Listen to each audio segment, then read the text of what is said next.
प्रिय विद्यार्थियों, आज हम पढ़ेंगे स्वामी दयानंद सरस्वती की सुधार योजना। स्वामी दयानंद सरस्वती के विचारों का अध्ययन 3 भाग आधार पर हम मुख्यतः धार्मिक, सामाजिक और राजनीतिक आधार पर कर सकते हैं। स्वामी दयानंद की धारणा थी कि भारतीय जीवन में धार्मिक एवं सामाजिक जीवन आपस में एक दूसरे से इस प्रकार गुथे हुए हैं कि एक में होने वाले परिवर्तन का प्रभाव दूसरे पर स्वाभाविक रूप से पड़ता है। अतः इसमें हमारा पहला पॉइंट है वेदों की सर्वोच्चता। दयानंद के चिंतन में चारों वेदों ऋग्वेद, यजुर्वेद, सामवेद और अथर्ववेद की सर्वोच्चता में प्रगाढ़ आस्था है। अपने ग्रंथ सत्यार्थ प्रकाश में प्रस्तुत उनकी मान्यता है कि वेदों में परमेश्वर की अमर वाणी है तथा वेद अभ्रांत हैं।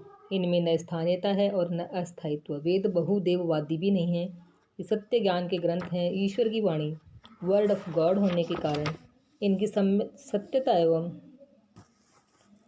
सत्ता को सिद्ध करने के लिए किसी प्रकार के सहायक प्रमाण की आवश्यकता नहीं है। वेदों की भांति भारतीय पुराण एवं स्मृतियाँ उसी प्रकार के आधिकारिक धर्म ग्रंथ नहीं हैं जैसे कि वेद हैं। उनके अनुसार पुराणों, इतिहासों, गाथाओं, कल्पों, ब्राह्मणों आदि की रचना ऋषियों के द्वारा हुई है, जबकि वेद ईश्वर रचित हैं। भागवत पुराण और अन्य पुराण असली पुराण नहीं हैं। वेदों में मूलतः भूत, वर्तमान, भविष्य का ज्ञान समाहित है। दयानंद का आह्वान था पुनः वेदों की ओर, back to Vedas.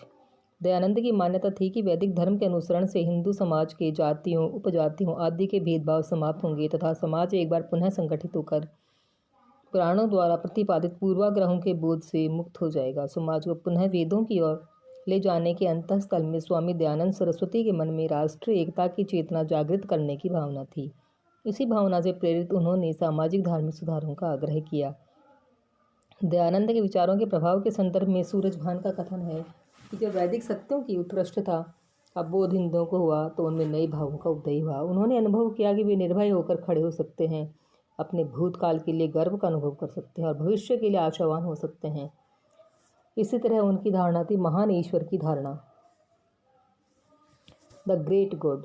Dayanand Saraswati बहुदेववाद के सिद्धांत के विरोधी थे। वे इस धारणा के विरुद्ध उन्होंने एक ईश्वर की धारणा का प्रतिपादन किया।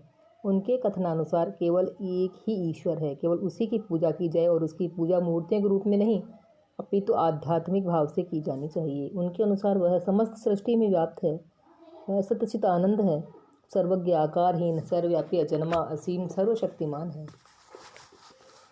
इसीलिए उन्हें अवतारवाद की धारणा में विश्वास नहीं था। अवतारों एवं मूर्ति पूजा का उन्होंने सदैव विरोध किया। उसके बाद है पुरोहित्यवाद, प्रेस्टिहुड का विरोध। दयानंद सरस्वती की भाई मार्टिन लूथर की भांति धर्म सुधारक थे।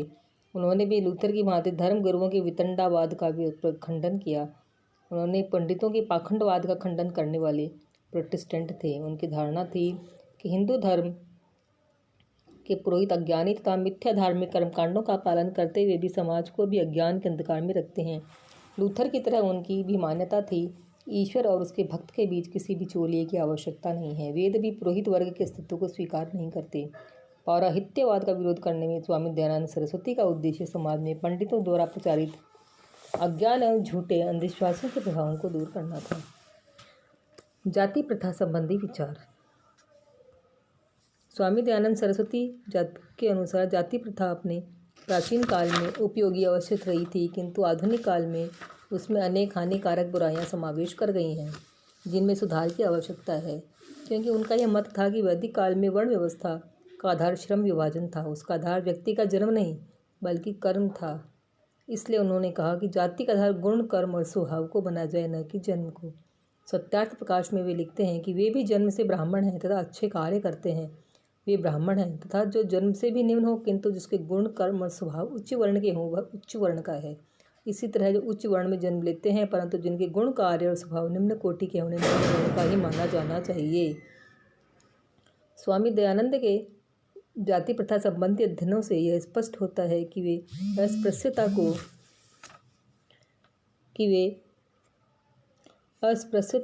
को एक अमानवीय बुराई मानते हुए इसकी निंदा की। उनकी मान्यता थी कि वैदिक धर्म द्वारा अस्पृश्यता को कभी भी समर्थन नहीं दिया गया, न ही यह ईश्वर द्वारा निर्धारित है। उनके अनुसार अस्पृश्यता के उद्गम का मूल कारण दूषित पर्यावरण, प्रशिक्षण, व्यक्ति के चरित्र का पतन आदि है। इसका जन्म और धर्म से कोई भी नाता नहीं है। उनके महिला उद्धार संबंधी जब हम विचार देखते हैं तो हमें पाते हैं कि बाल विवाह के वे घोर विरोधी थे। उन्हें विधवा विवाहों के पुनर्विवाह का भी समर्थन किया। उन्होंने कहा कि स्त्रियों की विवाह की योग्य आयु 16 से 24 वर्ष तथा पुरुषों के लिए 24 से 48 वर्ष होनी चाहिए। स्वामी दयानंद सरस्वती ने ऐसे अनेक आधुनिक विचारों को अपनाया जिनके द्वारा हम ये कह सकते हैं कि उन्होंने भारतीय समाज की काया को बिल्कुल पलट कर दिया। उन्होंने स्त्री के द्वारा अपने विवाह का निर्णय स्वयं करने के अधिकार का समर्थन किया और अजमेर में उन्होंने अपने सामाजिक सुधारों के विचारों को व्यावहारिक रूप देने के लिए आर्य समाज की स्थापना की। अजमेर के आर्य समाजी हरविलास शारदा के प्रयासों के फलस्वरूप शारदा एक्ट पारित किया गया, जिसमें बाल विवाह को कानूनी दृष्टि से निषिद्ध कर दिया गया। हरविलास शारदा आर्य समाजी थे और उनके विचारों को स्वामी दयानंद ने ही प्रेरणा दी थी। धन्यवाद बच्चों।